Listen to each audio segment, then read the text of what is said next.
পাহাড়ের রাস্তা বাইক চালানো আলাদা একটা মজা, ঠিক আছে।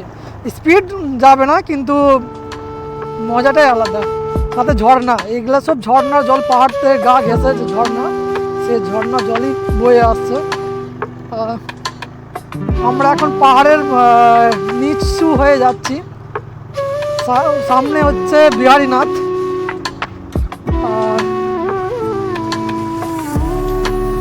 দারুণ একটা ফিল হচ্ছে নিজের মনের মধ্যে। এই ঝর্ণার জল, সব ঝর্ণার জল বয়ে বয়ে আসছে। সেই লেভেলের ভিউ, সত্যি মারাত্মক একটা জায়গা।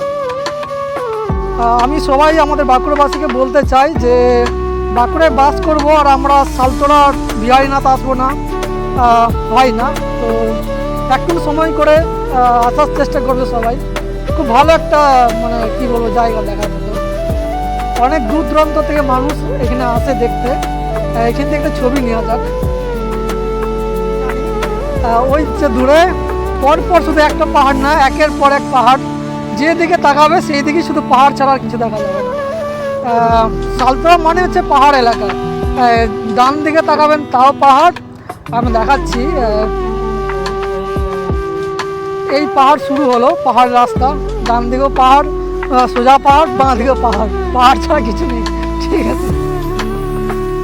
আমরা অ্যাকচুয়াল পাহাড়ের মাঝে, মানে চারি সাইডে পাহাড় অ্যাকচুয়াল দেখাচ্ছি আমি এটাই। এই যে পাহাড়, সাইডে পাহাড়, আর এই তো রয়েছেই।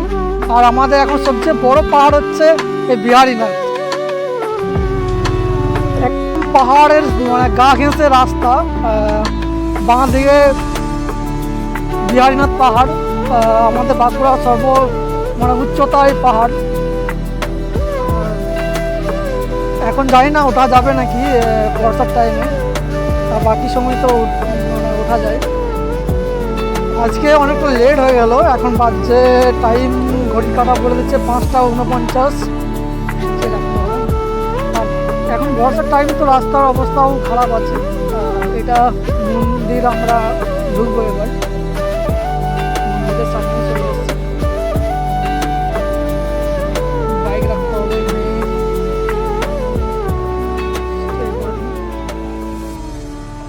হর হর মহাদেব।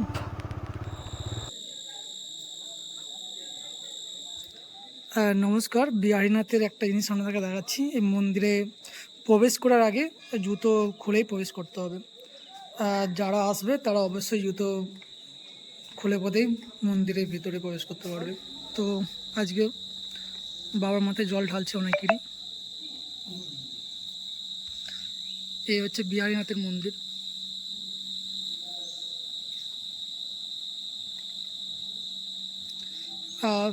পাশাপাশি অনেক মন্দির রয়েছে। জায়গাটাও মানে নিরিবিলি, একদম কোনো শান্ত সৃষ্ট, কোনো রকম প্রাকৃতিক আওয়াজ ছাড়া কোনো রকম আদার্স কোনো আওয়াজ নেই। আমরা আছি বিহারীনাথ মন্দিরের ভিতরে।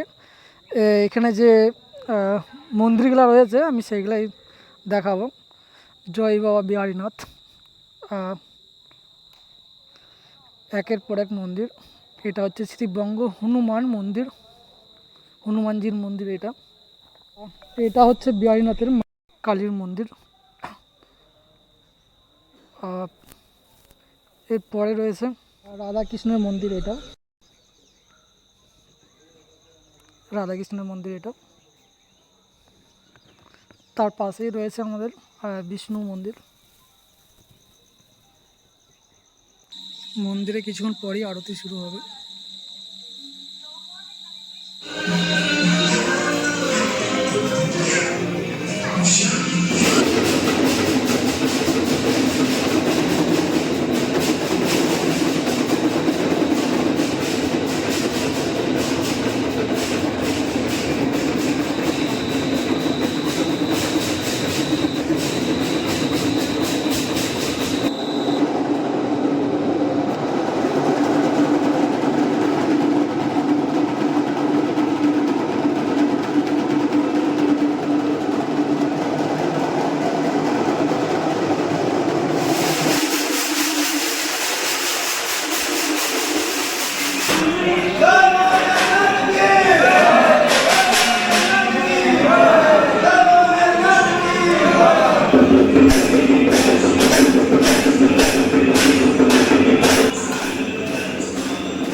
আসি।